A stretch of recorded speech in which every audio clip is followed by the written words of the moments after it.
Good news for the Chiefs. Travis Kelce confirming that he's back. Texting McAfee, I can't go out like that.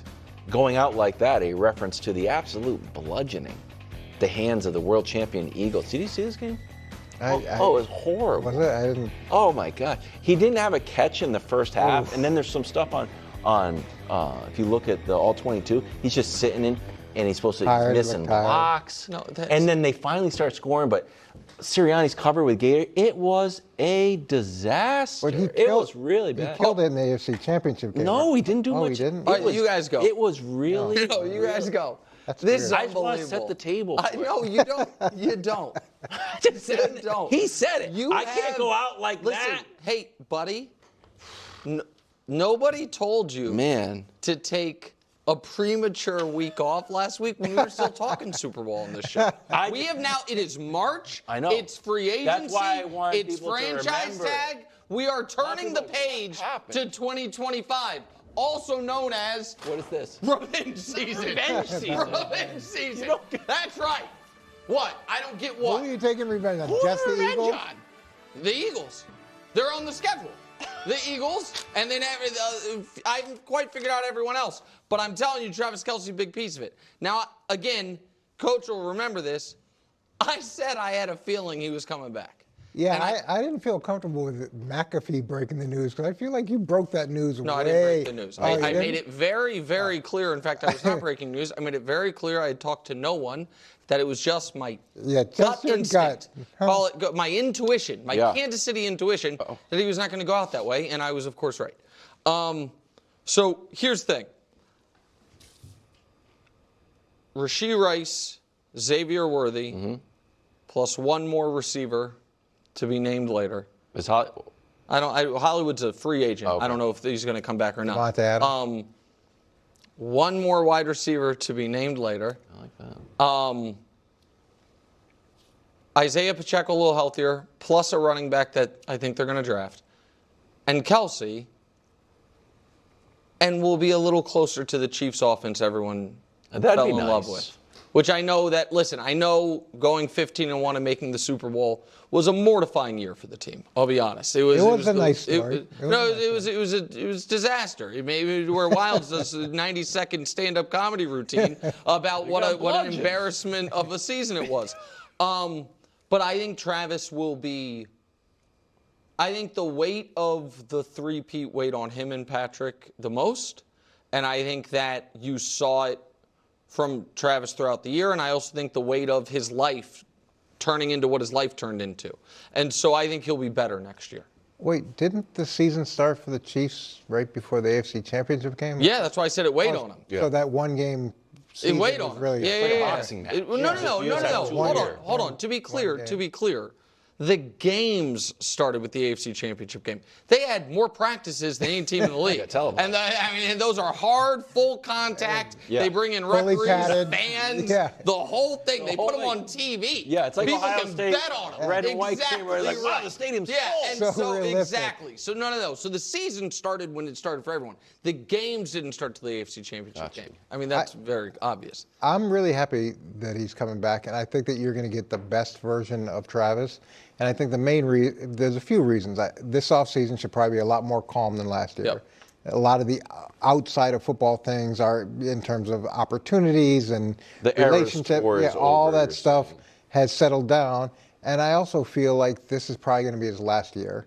So all the monotony of training camp, all the monotony of meeting, all the things that just sort of seem like this never-ending treadmill that you're on, now isn't going to be that. It's going to be an appreciation. He's going to appreciate those moments knowing that these are going to be the last moments. And I think that's a totally different mindset going into a season. And then for him to have another opportunity to win a Super Bowl, ideally they get someone that he can tutor and sort of nurture along.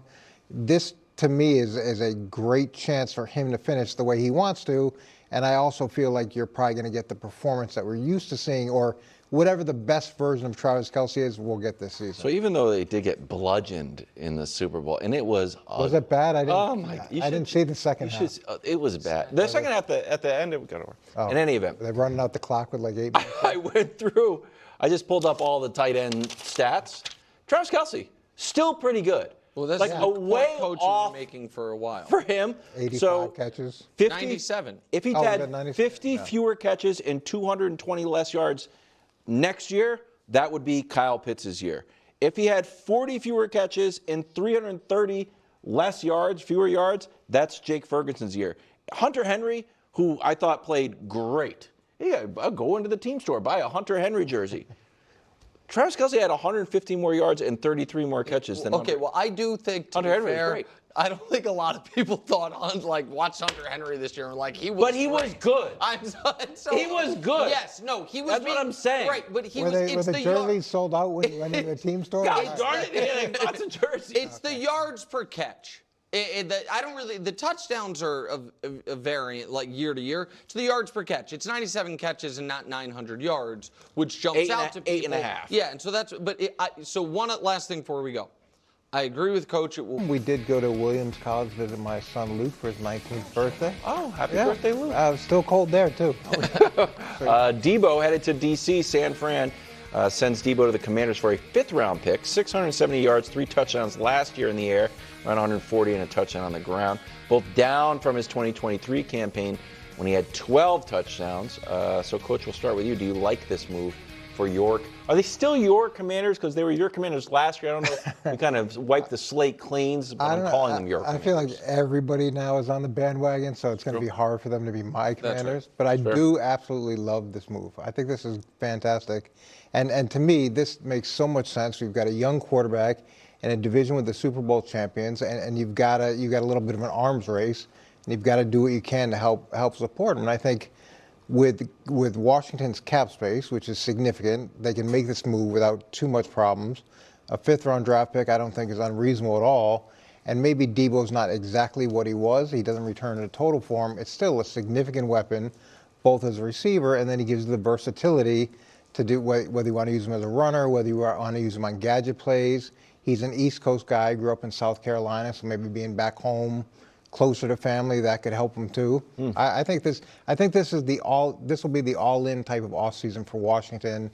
That was what we saw Houston try to do last year, which makes total sense when you got a quarterback at this rate. It does. They hope that their veteran, somewhat, disgruntled receiver acquisition works out better than Houston's did with Diggs.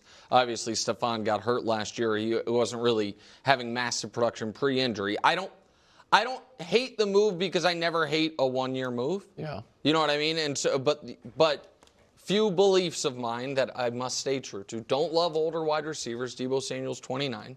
And to me, his style is one that has not aged great up to this point.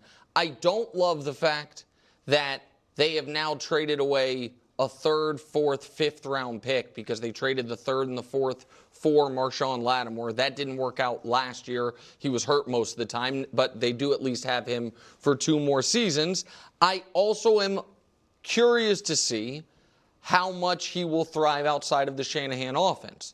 It is so low risk that I don't mind them doing it because they have more cap space than they can spend. And sometimes, and you can speak to this probably better than me, Coach, but you have all this cap space and you end up signing bad contracts because of it. Like you got to sign free agents. And so you don't want to do that. That's why I like the fact this is a 1-year deal.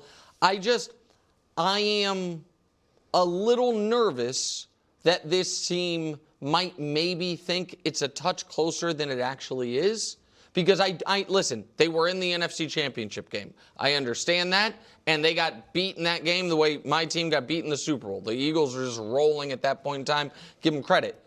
But so much of last year was these magical Jaden Daniels finishes. Yeah. Now all of a sudden it's a second-place schedule instead of a last-place schedule. You don't sneak up on anybody. You maybe don't have quite those magical types of finishes. It just feels a little rushed. I understand why they're doing it because quarterback on the rookie scale, you want to try to win right now. I understand that entirely. I also just don't think he is, at this point, a massive difference-making player. But to also have certainty in what